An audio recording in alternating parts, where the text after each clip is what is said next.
Good evening, everybody, and welcome to Carving It Up Live right here on Facebook Live, YouTube, and Twitter. As always, I'm Bryson Carver. Got a great show for y'all tonight.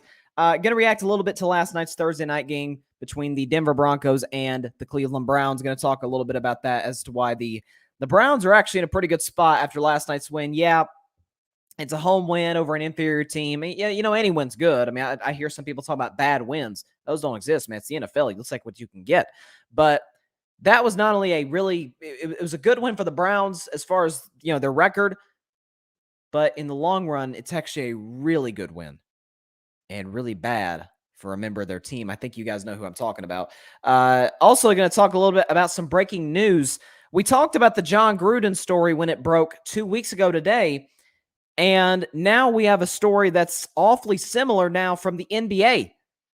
Stay tuned for that. Going to talk about that. That news is just now coming in from Jordan Schultz of ESPN, as well as Ben Simmons. And then the staple of Friday shows, I'm going to predict all of Sunday's action in the National Football League in Week 7. 6 teams are on a bye week. Don't worry about it. We still got 26 teams in action. If you count the teams on Sunday, that's 22 teams in action. So it's going to be fun. There's some big lines. So I've got some big predictions, my upset of the week, and my segment that I debuted this year. If I were a betting man, stay tuned for all of that later in the show. Let's start, though, with the Cleveland Browns and the Denver Broncos. I picked Cleveland to win by 2 last night. They won by 3. The line was 2, so they covered barely. So I'd say it was a nail-biter on that last 5.5-minute drive for Cleveland, for some of you in Vegas for sure. So last night was about what I expected. Quarterback play wasn't going to be great. It's Teddy Bridgewater versus Case Keenum. I said going into the game that Teddy Bridgewater is what I call a low-end starter, a high-end backup. He's in that group with the Andy Daltons of the world and the Ryan Fitzpatricks of the world, guys like that. And Case Keenum's a guy who I said on yesterday's show, he's not a low-end starter, high-end backup. He's just a backup. I mean, as safe, let's take away that 1 year that he had with the Minnesota Vikings. We all remember the Minneapolis Miracle. It was the wildest NFL play I've ever seen. I mean, ever. It was insane against the Saints, obviously, a few years ago in the postseason. You take that year away, and Case Keenum ain't done much in the NFL. I mean, he struggled with the Rams, and he was with the Texans before that. Denver gave him way too much money. They expected him to be a franchise quarterback, and it failed miserably. You talk about he goes all around the league. He ends up with Cleveland last year. He's Baker Mayfield's backup. And I've always said, look, the most important position on a football team we all know is quarterback. The second most important position isn't left tackle. It's not middle linebacker. It's not starting corner. It's not pass rusher. No, it's backup quarterback. Because you don't want your hopes and dreams of maybe, excuse me, if it's not championship, at least getting to the playoffs, you don't want those to go down the drain when you lose your starting quarterback. Well, one of the things you got to do is you want your backup quarterback stylistically to be a lesser version of your starter. Think about for years, or think about right now, Trace McSorley is Lamar Jackson's backup. Now, Trace McSorley is kind of undersized, but he can move. He's got a decent arm. Showed that at Penn State when he was in college. He's a lesser version of a phenomenal player in Lamar Jackson. And you look at the Cleveland Browns. Case Keenum, excuse me, is a lesser version of Baker Mayfield. Now, I'm not here to debate who's better, Case or Baker. Baker's a better quarterback. There's no question. But I think when you looked at that game last night, Cleveland fans, you got to be asking yourselves, does it look that much different if Baker's the quarterback? I mean, really, does it? Does it? I mean, Case Keenum was fine. Excuse me. The wins in Cleveland, as they normally are, were a little nuts.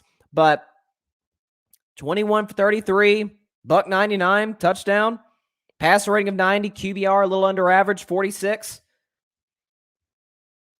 That's kind of a Baker-ish stat line. Baker is not a guy who throws for 300 yards a game. I mean, he had that one game against the Chargers, but that's an outlier. It's because they at times had to throw. He's not a guy that's going to stuff the stat sheet. He's not a guy who's going to wow you with his athletic ability. His arm is better than I think people give him credit for. I'll give Baker Mayfield that. He's accurate, but he doesn't have he's not Drew Brees by any stretch of the imagination.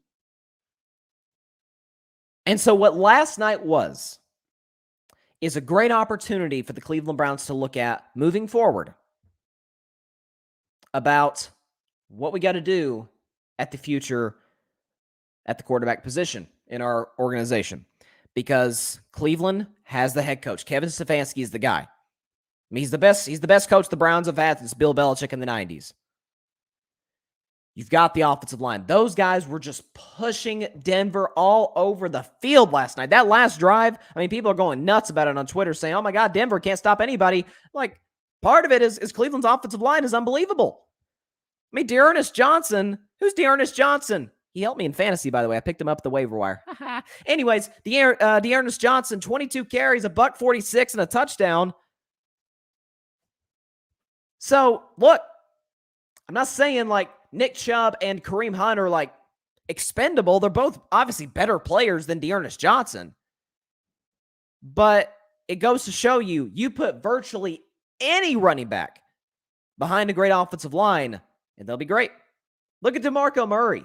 DeMarco Murray is a perfect example of this. 2014 with my Cowboys, he rushed for like 1,800 yards, something crazy. He was unbelievable.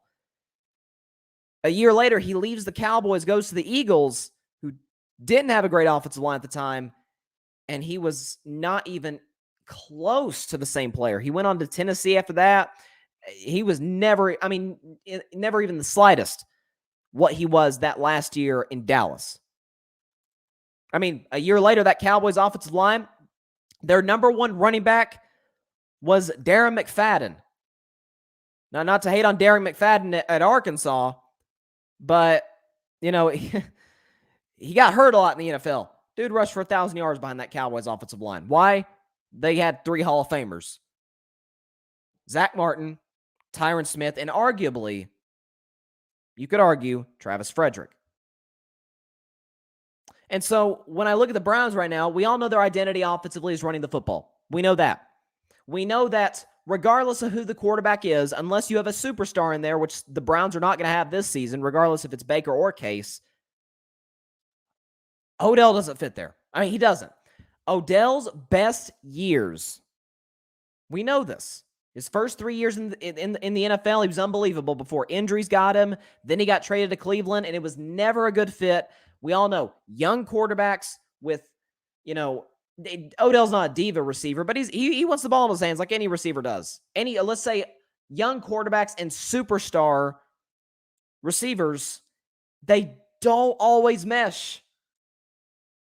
And Odell, I still believe, is a superstar receiver. His best years were with Eli Manning, who was not in his prime, but he wasn't like the Eli Manning we saw his last couple of years in the league where it was like hard to watch. But you're talking about a veteran quarterback who felt no pressure. I mean, what are they going to do, cut Eli Manning? They're not going to do that because he won't get Odell Beckham the ball. So I've said this, Odell needs to get traded to Seattle with Russell Wilson, Green Bay with Aaron Rodgers, although Aaron's going to be out the door, Pittsburgh possibly, once they get a new quarterback. Of course, I don't know if the Browns would make an interdivision trade, but you get the idea. He needs a veteran quarterback who feels no pressure to get the ball to him. Frankly, part of Odell's struggles is his quarterback isn't that great, but that's another story for another day. But I think the bottom line about this, we know Baker's got the shoulder injury. We know that. If I'm the Cleveland Browns, I shut him down for a couple weeks. Number one, heal up the shoulder. We're in week 7. We're halfway into October. There's a lot of football games left to be played. And the Browns are still fighting for that division, certainly fighting to get in the playoffs. They're absolutely good enough. But for the Browns, here's your upcoming few games. Pittsburgh at home, at Cincinnati, at New England, Detroit, Baltimore. So I think what you're looking at is you're playing the 3 teams in your division. You're playing a bad Detroit team, take them out of the picture, and you're playing a Bill Belichick-led defense. Now, you're not going to ask Case Keenum to carry you. You would like for that not to be the case, See what I did there? But at the same time, you're like, okay, we've seen Baker against New England. It wasn't great. We saw him against Cincinnati last year. Burrow completely outdueled him. We saw him against Pittsburgh last year. Baker didn't have to do anything. The Browns' defense and the running game did all the work in that game. Baltimore, Lamar Jackson. We know Lamar's better than Baker or Case. That's not even, of course. But can Case go toe-to-toe with Lamar just like Baker did last year? So that's what I'm saying is if you sit Baker for 2 weeks to a month or so, heal up his shoulder so he's more healthy down the stretch, and then you see, what are we without him? Because I've always believed that value, you never, ever, ever, ever know how valuable somebody is until they're gone. Think about LeBron James in Cleveland. Cleveland year in and year out was winning 60 games a year. They got to the finals in 2007, and they're just looking great, and LeBron's winning MVPs, but toward the end, they come up short against Orlando and Boston, and everybody would put the blame on LeBron. You're like, you win 60 games, you can't beat the Celtics, you can't beat the Magic who made the finals that year. And LeBron left, and the Cavs were horrible. Even with Kyrie Irving, LeBron's second year in Miami, when the Cavs drafted Kyrie first overall, they were garbage. LeBron went back to Cleveland, went to 4 straight finals, left. Once again, the Cavs are horrible. Look at Dak Prescott last year with the Cowboys. Now, everybody said Dallas could win with a whole lot of quarterbacks, right? They got the receivers, they got the offensive line, they got Zeke, they got all these guys.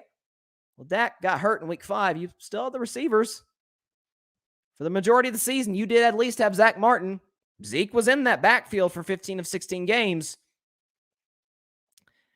Yeah, they were pretty bad. Y'all saw Dallas last year. Y'all watched all the talk shows. You watched the games. They were bad. Funny, Dak gets back and they're 5-1. Shocker. And so what you're going to see, how valuable is Baker Mayfield? Because Case Keenum isn't as good as him. We know that. But is Baker's absence felt on the field at least? We'll see. We'll see. Case Keenum, even after the game, had a good line. Colleen Wolfe of the NFL Network, she asked him, will you be ready to go next week? Will you be able to get ready for next week if your number's called? And Case said, what was it Case Keenum said? I don't have to get ready. If you're already ready, you don't have to get ready or something like that. It was something. He just walked off the set. So it was kind of funny. So good win for Cleveland. I said on yesterday's show, I think if Denver lost with all the injuries that the Browns did have on offense, then I thought Vic Fangio would probably get fired. We'll have to see over the weekend if something in that regard happens. The Broncos play 3 straight NFC East teams in their next 3 games. One of them is Dallas. So that's probably a loss. But you got Washington at home, you got Philadelphia at home. So then they got the Chargers and the Chiefs. So there's some tough games on Denver's schedule. And after starting 3-0, they beat 3 bad teams. The Giants are a bad football team. The Jets are a bad football team. The Jaguars are a bad football team. They got 3 wins combined between the 3 of them? Since then, Denver's winless. So it wouldn't shock me if Vic Fangio were to get fired this weekend, but we'll see. Let's go to some breaking news that we got in about 10 minutes before the show started. According to Jordan Schultz on Twitter of ESPN, he says, quote, the NBA is preparing for a massive story accusing Phoenix Suns owner Robert Sarver of racism, sexism, and sexual harassment in a series of incidents, sources say. With enough evidence to support such claims, there's a real chance the NBA would forcibly remove Sarver. So this is, what is it with Fridays on the show, man? It's like somebody's getting in trouble every time we go on the show on Friday. We got John Gruden a couple weeks ago, and we saw what that developed into.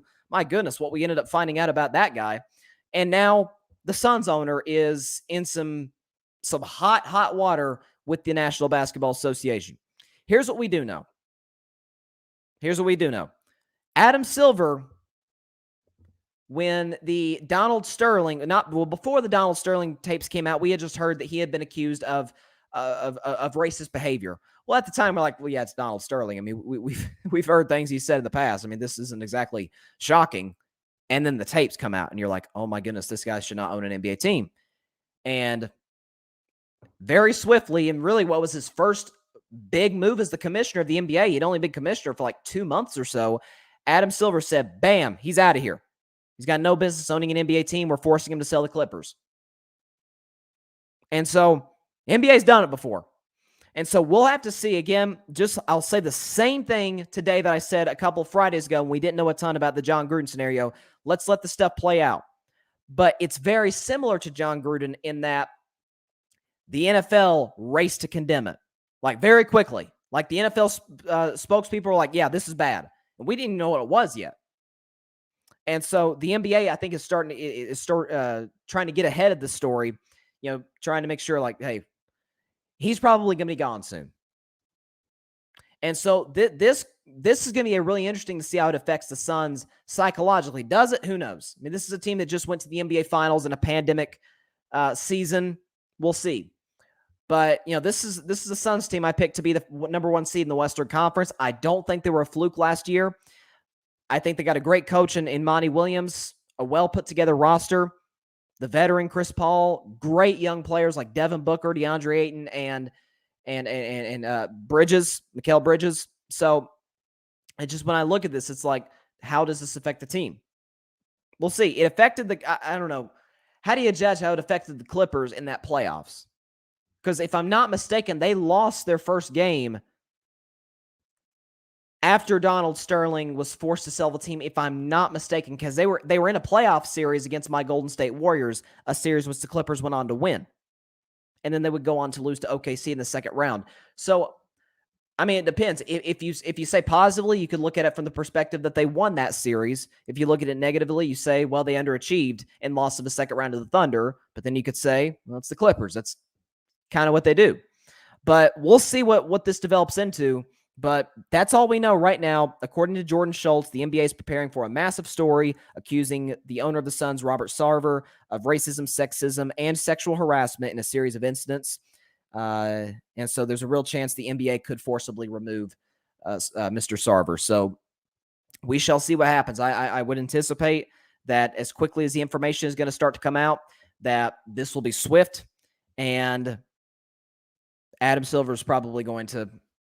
It may not be as big of a news story as Donald Sterling unless we do have tapes, but if they got the evidence that this guy's doing what this tweet says he is, he's got no business owning an NBA team. No business, especially for a league that's really been, I would say the WNBA is the only league I would say that's is like probably about a step ahead of the NBA in regards to, promoting change. Although the NBA has done an excellent job, but what the WNBA has done, man, unbelievable job by those women. But, the NBA deserves credit as well. So in this league, especially in any league, but especially the NBA, this can't be tolerated. So I anticipate that Sarver won't be the owner of the Suns for a whole lot longer.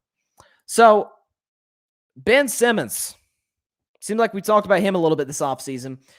Ben Simmons, as we talked about in yesterday's show, was going to meet with the 76ers brass, is what they said. He was going to meet with them this morning, discuss his current situation. And right now, as it stands with Ben Simmons, obviously we know he probably wants out.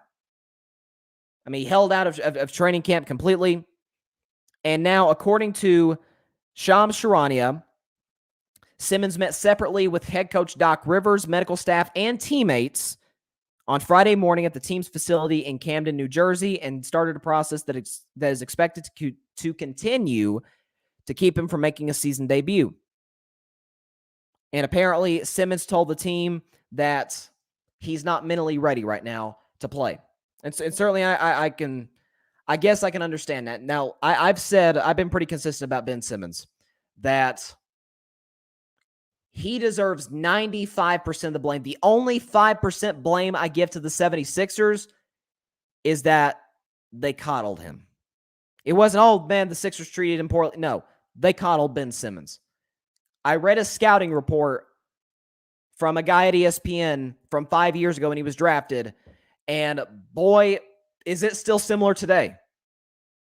They question his drive, his work ethic, how he got along with teammates, his lack of leadership, which you kind of needed to be a point guard in this league. I mean, what do we know about the most successful point guards in basketball? They're all leaders. Steph Curry, Damian Lillard.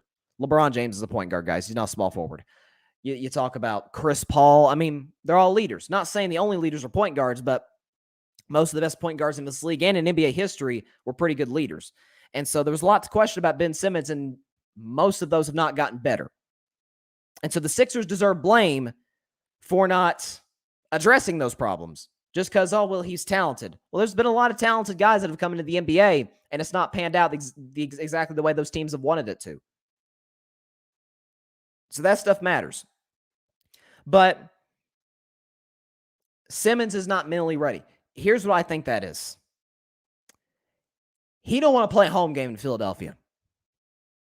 Listen, I've been as critical about the city of Philadelphia and their fans for about as much as anybody.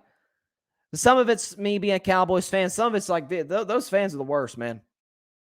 They throw snowballs at Santa Claus. They eat manure off the street after winning Super Bowl. I mean, no, obviously not all of them. I can't throw everybody in that category, but you know, they fan bases get. I mean, not every Buffalo Bills fan jumps on tables that are on fire, but a big enough portion does that we can somewhat judge them in a certain way. And I think you could say that about Philadelphia fans just in general. Eagles fans, Sixers fans, Flyers, Phillies. I mean, that's kind of how they are.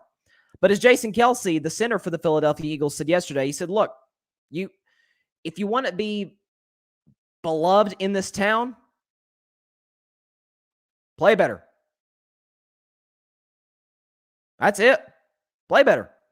And so when I look at the situation, I again say, none of the contenders want Ben Simmons. Why would they? You know, again, people a couple weeks ago when some of the Kyrie stuff was in the news about the vaccination thing, people were saying like, oh, trade Ben Simmons for Kyrie. And I'm like, first of all, I don't think the Sixers want the headache of Kyrie. You're trading headache for headache, right? And then the same case for the Nets if they got Simmons. You got KD, you got James. James Harden can do basically everything that Simmons can do, but better, except for the fact that James isn't a great defensive player. But that's fine. James can score, he can shoot, he's a great facilitator. Simmons, really all Simmons is talented. That doesn't make you a superstar in this league. It just doesn't. It doesn't make you a franchise player. Frankly, I don't really know if it turns you into a guy that can be a part of a championship team. And I think that's what the 76ers are starting to come around on. They've got their superstar, Joel Embiid. They've got stars, borderline to legitimate stars. Tobias Harris. You got guys like Tyrese Maxey, who's their point guard as it stands right now. But I think that's it. The Sixers play tonight against the Nets in about an hour. Ben don't want to go in front of those fans. I mean, we know that. Can you imagine? Philadelphia boos their own team all the time. Can you imagine what they do for this guy? That's what that is. That's the not mentally ready part. He don't want to stare down those fans. And at the end of the day, look, as critical as I can be of Philadelphia, the reality of that city is you got to produce. And a lot of athletes have crumbled under that pressure. Look at Carson Wentz last year and in years past in general. Carson Wentz is talented. But just like Ben Simmons, you're like, is he a great leader? I don't necessarily think we question Wentz's work ethic the way we question Simmons. But how did he get along with teammates? How does he play well in the biggest games? Do the coaches trust him? Is he coachable in general? I mean, that was what it was with Carson Wentz. He's an Indianapolis Colt now. I think Ben Simmons is going to get traded very soon. Daryl Morey, the general manager of the Sixers, who's an excellent general manager, but he was talking about, Simmons still has 4 years left in his contract. We're going to wait this out for 4 years. Baloney. You are not waiting this thing out for 4 years. What you'd be doing is just throwing away 4 years of your best players' prime years. That's what you'd be doing. So no, you're not. That's not going to happen at all. John Rivera from Fan Perspective Podcast. By the way, he was on our NBA tip-off show, Carving It Up NBA tip-off show. So if you haven't watched that, be sure to check it out. We did our predictions for the NBA season. He said, yeah, he's not built for big cities. So that's why I say Sacramento, John, would probably be the best situation for him. That's kind of what I look at as far as where Ben Simmons would work. But we'll see how that turns out. But I think at the end of the day, Doc Rivers is fed up. His teammates are fed up. You saw what Joel Embiid said the other day. He said, I'm not babysitting him. He's going to do what he wants to do. That's it. So we'll see what happens. But, this is the only 5% of blame that I put on the 76ers, that they coddled him. The other 95 is totally on number 25 for the 76ers. That's it. There's no question about it. So they need to make a trade, get what they can, and move on. Trade him to Sacramento, trade him to Indiana. I don't care.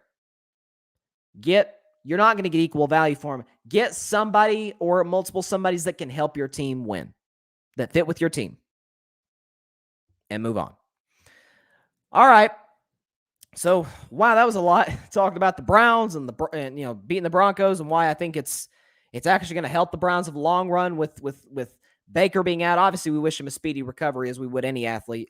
But as of now, they don't have a franchise quarterback healthy. And I think even they have their own questions about Baker. I mean, just look back to that Chargers game. I mean, the coaching was very, very conservative against a Justin Herbert who's going up and down the field in your defense. You want to keep the ball away from him, and yet you're calling draw plays on 3rd and 10. Like it was curious at best. So that's what's really interesting about this whole Cleveland situation. I think that's why it's not a tryout for Case Keenum, but what it is they get to see, okay, what are we without Baker Mayfield? Because if we're not that much different, we probably need to move on. We probably need to go find a new quarterback. Hey, do they go get Aaron Rodgers? Would Aaron go to Cleveland over Pittsburgh? I don't think so, but hey, that's what's going to be fun about next offseason. At next offseason, I think, a lot of things can happen. It is October, but Aaron's probably the biggest story of, a free agency next year, if he is a free agent. John makes a good point. He said Baker is equal to Goff. They're going to pay him because there's no other options. And that's the tough part that Cleveland's got to reconcile with. I've mentioned many times the quarterback draft class this year is not very good. I mean, a lot of guys are saying, a lot of draft experts are saying that Howell kid from North Carolina is the best prospect. I don't see it. I don't see it from him. He's fine. Maybe he could be like an Andy Dalton in the NFL, but I don't see him as being some kind of franchise quarterback at all. So I don't think there's anybody even close to the guys from this year's draft, Trevor Lawrence and your guy Zach Wilson and Fields, Trey Lance. Like, heck, is there anybody from this upcoming draft that people even like as much as America's college quarterback son, Mac Jones? I mean, I don't think so. So you got to see how that turns out. But I think you make a good point though, because with Goff, yeah, they paid him, yeah, after he got them to the Super Bowl. But then a couple of years later, they're like, oh, wait, Matt Stafford's available.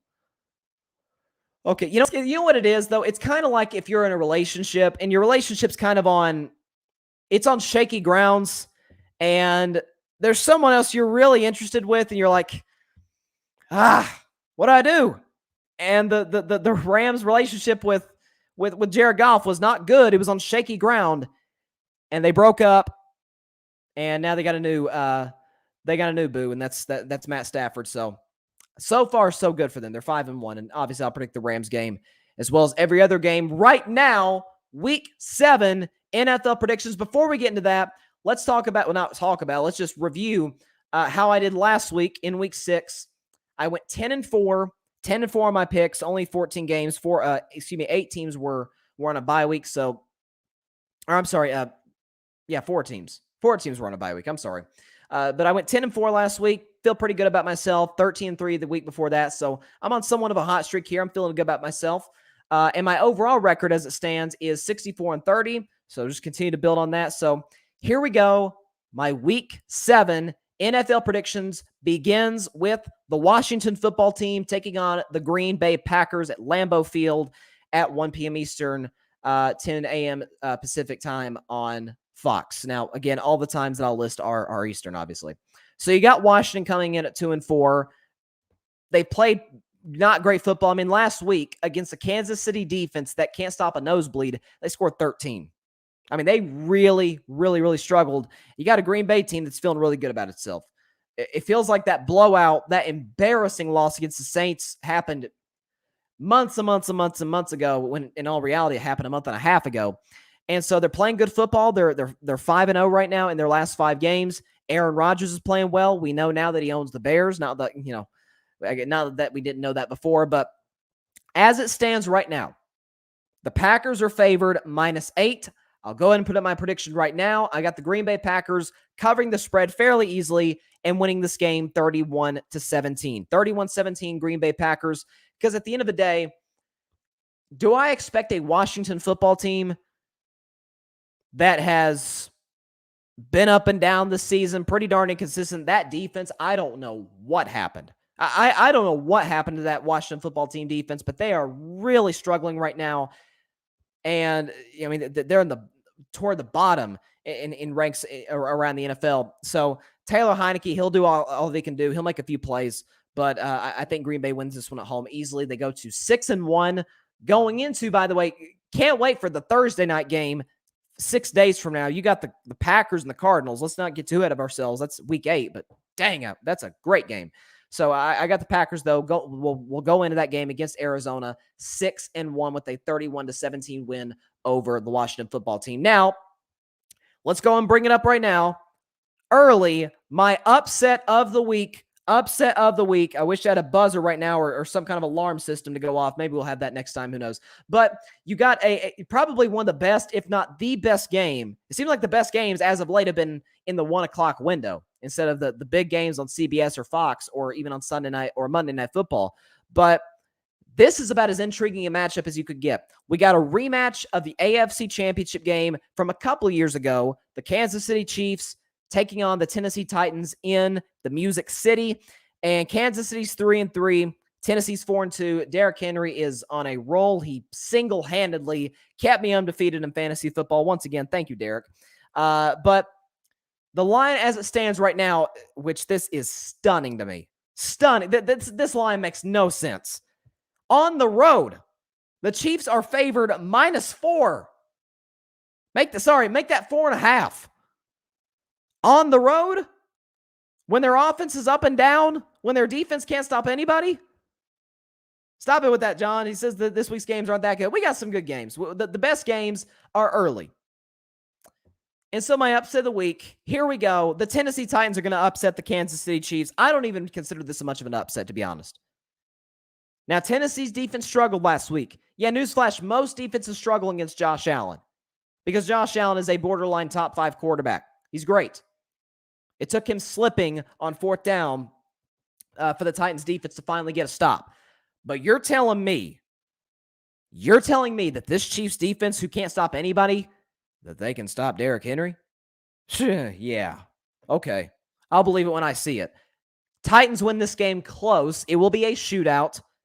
Ryan Tannehill will play well. You got Julio Jones and A.J. Brown are healthy enough to go, just like they were last week. A.J. Brown played well against the Bills. You got Derrick Henry, who's going to run wild on the Kansas City Chiefs.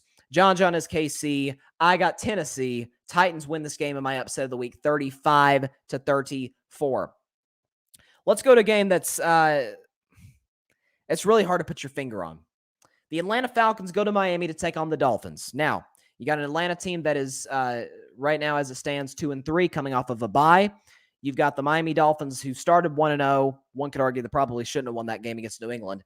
And they've lost 5 straight, including last week a heartbreaking loss to the Jaguars, who had lost 20 straight games up to that point. So Miami has been the news for the Deshaun Watson possible trade. And I talked about it in my show yesterday. I'm like, look, it tells me two things. One, they're out on Tua. They've moved on from him. And secondly, it's like Brian Flores is taking a big swing. He's taking it's home run or strikeout for Brian Flores, because if Deshaun Watson trade works, the Dolphins are Super Bowl contenders within the next 2 years. If it doesn't, he probably loses his job. So this is a big time story. Again, Deshaun Watson is not a Dolphin yet. He may not be a Dolphin, period. But as it stands right now, the two teams have been talking, and the reports say it could be done by the end of the week. Well, last I checked, it is Friday, so the end of the week has not come yet. But I think with all the noise surrounding Deshaun Watson, the fact that going into the season, you heard reports about anonymous Dolphins players were saying, yeah, we don't see it from Tua. We're not really bought in. So I think that's going to kind of hover over the team. Atlanta in this game on the road is favored -2.5. I'm going to take the Falcons to cover that spread and win this game 28-21. I said a couple weeks ago when the Falcons played the Jets in London that despite Calvin Ridley being out and Russell Gage being out, this was going to be the Kyle Pitts game, and boy, was it. Boy, was it. Kyle Pitts balled out his first big-time game in the National Football League. I think he'll have another game similar to this. He'll continue to build on his what I think is going to be his Rookie of the Year season. The Falcons win this game and go to 3-3. After this one, they win this game 28-21 over the Dolphins. Sticking in the AFC East, John, hope you're still in here. You got the New York Jets going on the road to take on the New England Patriots. You got two teams that are not going to make the playoffs. I think that's been established. Just, Patriots fans, stop. You're not getting in. You got New England, who came off a thrilling game, but a heartbreaking loss for them, an exhilarating loss for me as a Cowboys fan. New England losing to Dallas last week in overtime. Mac Jones, all right. Y'all know I'm not big on Mac Jones, but even I can say he was okay. He made a reckless throw on that touchdown to Kendrick Bourne, but that we won't get into the film and everything. The point is, New England's at home. The Jets are coming off a bye. I'm really, really interested because I like Robert Saleh a lot. Like, I really think he is an excellent coach. I'm interested to see how he, as a head coach, comes off a bye. Now, you're talking about an excellent defensive coach in Robert Saleh going against a guy who I believe, while not even in the conversation for the greatest coach ever, might be the greatest defensive coach ever, Bill Belichick. So Robert Saleh coming off the bye. I think, by the way, the Patriots in this game are favored -7. I don't think New England covers. I don't. However, the Patriots will win this game close. A little bit of a letdown from last week. They had the Cowboys, as most teams do. It is America's team, kind of circled on their schedule. We obviously know Belichick doesn't like the Jets very much, but I don't think they have the talent to necessarily for this game to be a shootout. Neither do the Jets. But I think New England wins this game 27-23. Does Zach Wilson throw, 5 picks against New England for a second straight game against the Patriots? I don't think so. But he will struggle at times. He is a rookie, but he'll continue to develop. I like him. I've started to buy into him a little bit more as the season has gone on. He makes some incredible throws. Does he have the intangibles? Does he have the leadership? Does he have the drive to continue to get better? If he does, maybe the Jets have their quarterback. Who knows? Let's go to one that's really interesting. You got the Carolina Panthers going on the road to the Meadowlands to take on the New York Giants, a Giants team that I figured would come in second to Dallas, a distant second, but second to Dallas in the NFC East. Heck, they still could. I mean, they're back. They're a game back of Philadelphia and Washington for that second place spot. But I think thus far through 6 weeks, it's been established the Giants are the worst team in their division. Philadelphia's looked better at times. Washington's had their moments, and obviously Dallas is better. So the Giants are going to be missing Shepard, Tony, and Galladay. Saquon, doubt he's back. We saw that ankle injury against the Cowboys. His ankle looks like a balloon. Looked like you could pop that thing. It was nasty. And so when I look at this, I say, okay, the Giants are at home. But the Panthers come into this game with little to no momentum. They're not playing good football. Sam Darnold is definitely not playing good football. He was awful last week. It was a miracle that game even went to overtime against the Vikings. I think it says more about the Vikings than it does Sam Darnold. Sam went 17 for 41. It was terrible. That's a Tim Tebow stat line if Tim Tebow threw 41 passes. Still love you, Tim, but you couldn't throw. But that said, I will take the Carolina Panthers to win this game close because, again, they're not playing with a whole lot of momentum. 28-21. They are favored -3 on the road. I believe they cover 28-21. One could argue this might be the second best game, even the best game of the weekend. It's a division matchup between two playoff contending teams.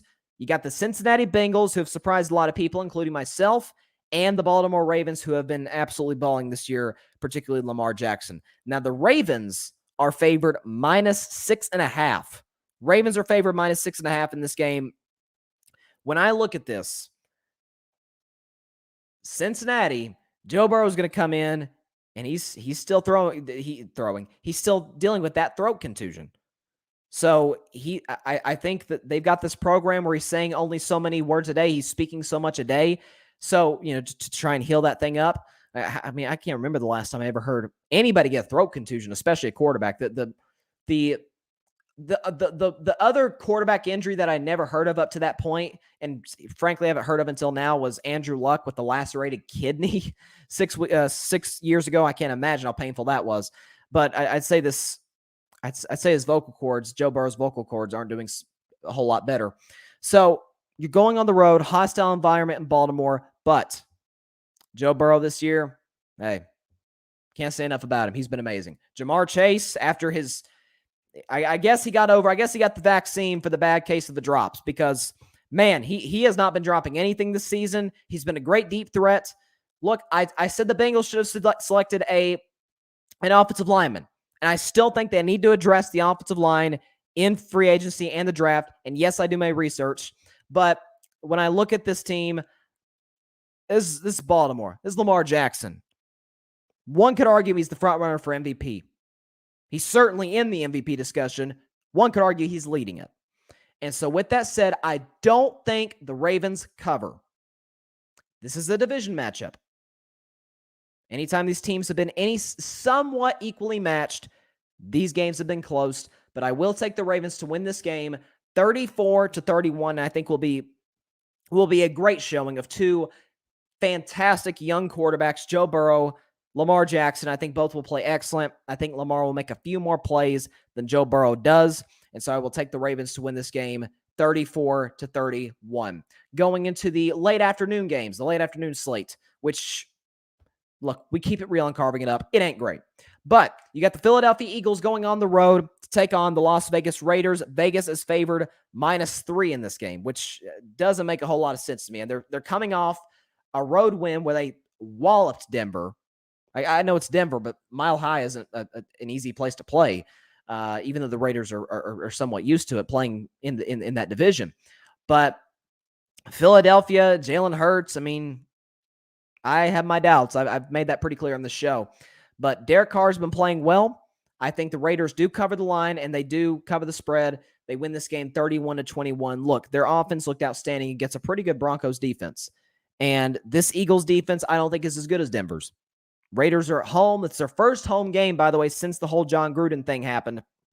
At least since John Gruden was fired. They did play a home game after the news came out about, at least the early news came out about the emails, and they looked completely flat against the Chicago Bears. But they're coming in this week.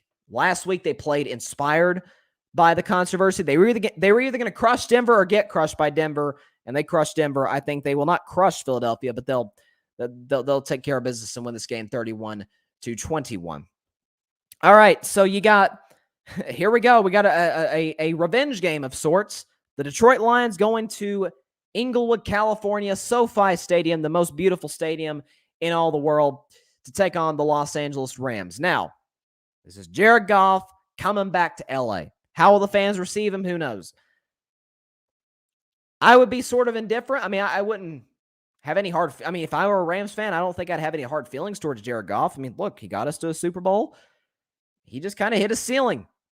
I mean, Sean McVay kind of squeezed all the juice out of him that he could. He got everything out of Jared Goff that he possibly could. He's got a more talented quarterback now in Matt Stafford. And you could argue, hey, look, Jared Goff struggling last year is the reason we got Matthew Stafford. So I don't think there'll be any kind of boos or anything like that. The line in Vegas is minus 16. Minus 16 in favor of the Rams at home. I think they barely cover. Again, this is not a line I would advise anybody to even sniff, but I will take the Los Angeles Rams to win this game 38-21. 38-21 Rams. They win this game fairly easily and go to not 4-2. They'll go to 6-1. So sorry, I had the records a little mixed up there. My bad. So the Rams will go to Rams, will go to 6-1. The Lions stay winless, and Jared Goff will be 0-14 without Sean McVay. And that 14th loss will come to Sean McVay this time. Let's go to Tampa Bay now. Got the defending champs hosting the Chicago Bears at 4:25 Eastern, the big game on CBS. Nance and Romo will be there. The Bucs are favored minus 12.5. Minus 12.5 Bucs. This is that's a big one. That's a big line. Considering that the Chicago Bears, look, I know they lost to Green Bay last week, but they've had their moments. They look good against the Raiders. They've looked good against Cincinnati, who's competing for a playoff spot. And so I think this is the line I'd be more willing to go toward than minus 16. I mean, that's a huge line. I mean, that's college football stuff right there. That's like, Alabama taking on, Tennessee, which unfortunately they are tomorrow. But I don't want to talk about that. The point is, Tom Brady has been playing lights out, 44 years old, and looks his face looks 24. His game looks like he's 34. It looks like he's in, right in the middle of his prime, and he's in his mid-40s. It's ridiculous. So I think with that said, I think Tampa Bay does cover the spread. They do win this game 35-20. I think Tom Brady continues to ball out. Tampa Bay is missing Gronk again and Antonio Brown. Antonio Brown is out once again with an injury, but again, it's not like they got Antonio Brown for this scenario where if they lose him, if they lose somebody else, they still got Mike Evans and Chris Godwin and OJ Howard and Cameron Brate and Leonard Fournette and a great offensive line. Now, their defense has struggled, but Justin Fields is a rookie. He'll continue to learn. I'd love it if this was a close game. I'd love to see Justin Fields go toe-to-toe with the GOAT. That'd be awesome, but I don't anticipate that happening. I got the Bucs winning this game 35-20. Let's go to Arizona now. The only undefeated team left in the National Football League, the Cardinals taking on the Texans, the worst team, in my view, in the NFL. Probably the best against the worst, and the Vegas line certainly shows that. Cardinals, this has got to be our biggest line of the year. Cardinals are favored minus 17.5. Minus 17.5. Now, look, Arizona, I don't know why people are doubting Arizona at this point. This is not a fraudulent, undefeated team. A, they're 6-0, so they've sustained it. B, 2 of their wins have been on the road against a Super Bowl contender and a team that is continuing to win their division and could be a Super Bowl contender if they had a quarterback. I'm talking about the Rams, who are a Super Bowl contender, the Browns, if they had a franchise quarterback, or Baker's a franchise quarterback. If they had a star quarterback, would be a Super Bowl contending team. And Arizona went to both buildings and absolutely dominated both football games. Last week, they're missing their head coach to COVID. Cliff Kingsbury's out. And they dominate. Physically, psychologically, dominate the Browns in Cleveland. West Coast team going to the East Coast, going all the way to Cleveland, Ohio, Northeast Ohio, and dominating the Browns. And so this would be if I were a Bettin Man, but I'm saving that for the last game, which is the next game. But I'm going to take the Cardinals to win huge in this game, 40-7. You heard it, 40-7. Because look, the Buffalo Bills beat the Texans 40-0. So look, I'll be nice to the Texans. I'll give them 7. They score a meaningless touchdown in the third quarter. I don't know. But the Cardinals win this game easily. They'll go to 7-0 and set up what will be the best Thursday night football game in a while. You'll have the Cardinals hosting the Packers. Sign me up. There's no World Series games that night. Don't worry about that. It'll be all football. All eyes will be on the NFL Network and Fox. It'll be fun. You got, the Cardinals and the Packers. It'll be a fun one. Now, as I just said, it is time for Bettin Man. If I were a betting man, I look at the line between the San Francisco 49ers, who are hosting the Indianapolis Colts. I look at the line as it stands right now. It is Niners -4. Niners -4. Jimmy Garoppolo is going to play. He is healthy enough, and the Niners have decided we're going to go ahead and have this guy go. But what's interesting about this game, Kyle Shanahan is coming off a bye. Kyle Shanahan, like any great coach, off a bye is money. Lights out. He's had 2 weeks to prepare for Carson Wentz, who's played well the last couple of weeks, but we know he comes and goes at times.